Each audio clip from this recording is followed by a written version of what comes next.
Sorry about that.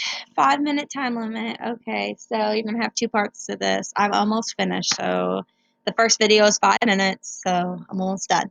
Um, what I was saying was that at its height, the Djeno had 50,000 people. So that's crazy. And they lived in round huts plastered with mud. So if you can imagine that.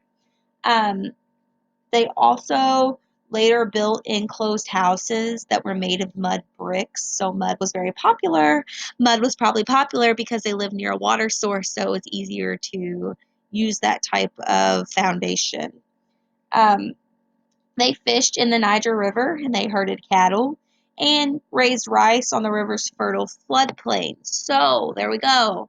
Raising rice was easy because of the water supply that they lived near. So you should always associate that typically civilizations will live next to a water source, because if they don't, they're going to live closer to one. I mean, if you're not living by a water source, it's going to be very difficult to survive, especially with these people, because remember, they didn't have vehicles. So it's not like you can drive to get water.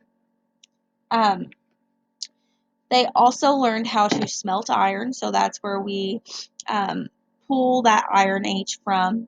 Um, Whenever they were trading with other people, they exchanged rice, fish, and pottery for like copper and gold and salt from the other people who lived along the river.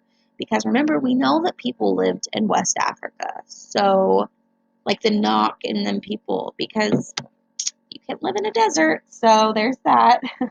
Um, so, their trading with these types of items definitely pushed a trade center that linked other towns, not only to Niger, but also throughout a lot of different cities throughout Africa. Maybe they heard, oh, well, they have um, fish and rice and pottery and they're trading it for copper and iron. Maybe we can go up there and we can trade with them too. So you probably had people from all over the inhabitable part of Africa coming up here to Mali in between Niger and getting those goods. So the early inhabitants of West Africa, they were developing cities, cultures, and technologies that would make their mark on what we can look back on in history and see that, okay, there were a lot of advancements there for that time. So it's really neat to go back and look at that and actually uncover it not only till 1977. Um, So that was really neat. Other groups in West Africa were beginning to make historical moves too out of West Africa. So tomorrow you will hear me talk about the Bantu speaking people and how they took their culture and ironworking techniques with them to parts of Eastern and Northern Africa. So it'll be very interesting.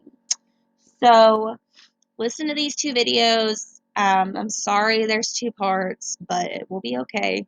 Um, and then I'm going to have a question for you to answer. What you can do is you can just do a Google Doc and then you can submit it in the assignment tab in Google Classroom. Just one question, super easy. All right. So continue having a somewhat good break. Kind of not really breaking right now since we are having e-learning, but it'll be here soon. So, all right, bye guys.